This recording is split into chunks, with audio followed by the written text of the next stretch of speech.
truth be told, the show's logic of imagination in real life,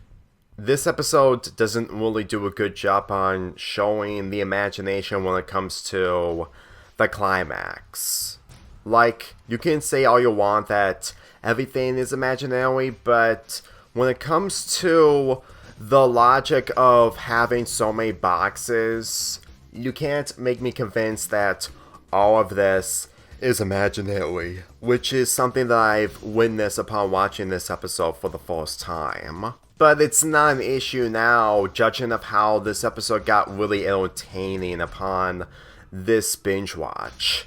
When Craig and his friends come back to the stump, they witness a box, well, it says build me. So Craig creates a chair which caught the attention of Carter. Carter gives Craig and his friends a tour of his cardboard city,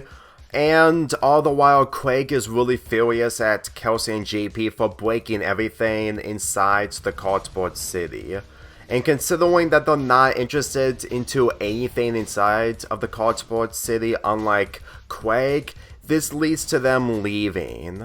And since we see that Carter is a genius when it comes to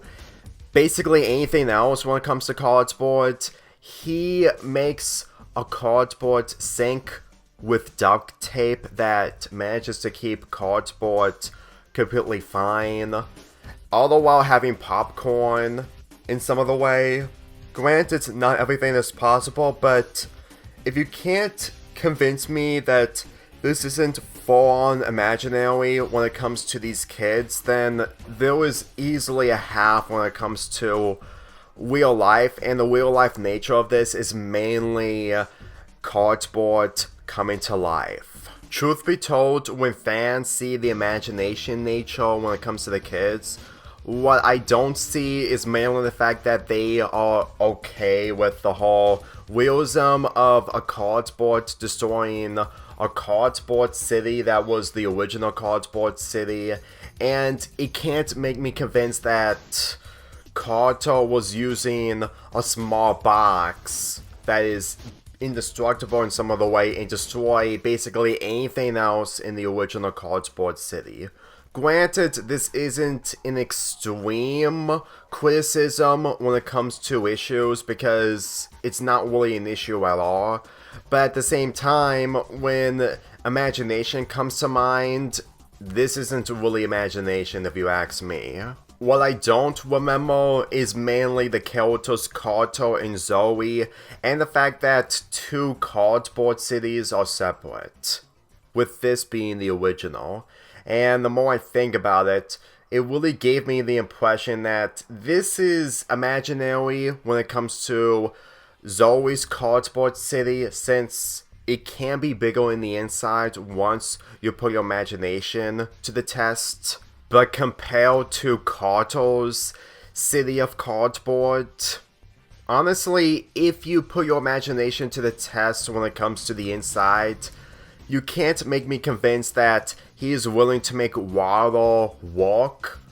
which would take a lot of hard work to put together, and the fact that he turned the entire cardboard city into a battle mech. Yes, this episode is called The Future of Cardboard for a reason,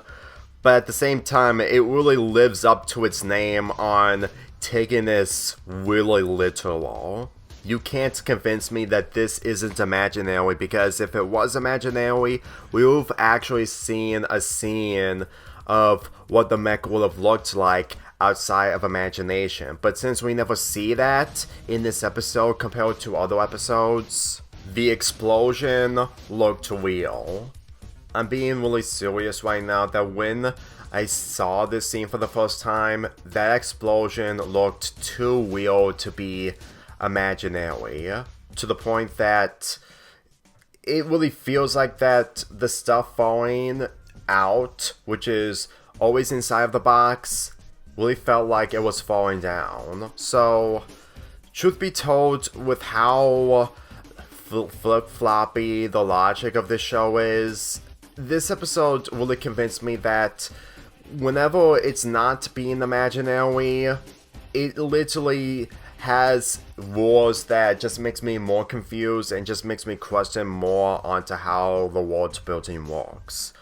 Granted, I'm fully aware that those critiques are accurate of what I'm feeling right now, but it's not like I didn't enjoy what Craig did by destroying the battle mech that Carter had created. Since we're going to be having a season 2 episode involving Carter and Zoe,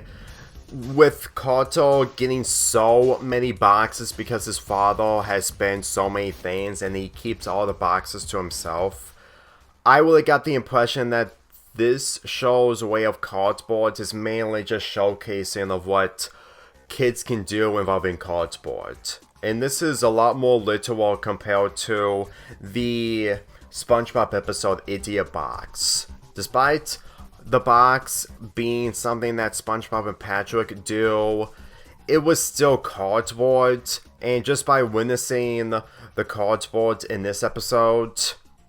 this show probably took inspiration from the Idiot Box and took it literal when it comes to it not being Idiot Box whatsoever. I am looking forward to reviewing the season 2 episode once we get there, but at the same time, once I see some kind of imagination in that episode, if it does have imagination, then honestly, it would have made this episode boring if it had imagination in it. But that's just me though. I'm giving this episode a 7.25 out of 10, and yes, I've been giving these episodes 7.25, 7.5, and 7.75 out of 10s, but it's still better than giving the episodes low ratings. And so far, there hasn't been an okay episode from this show yet.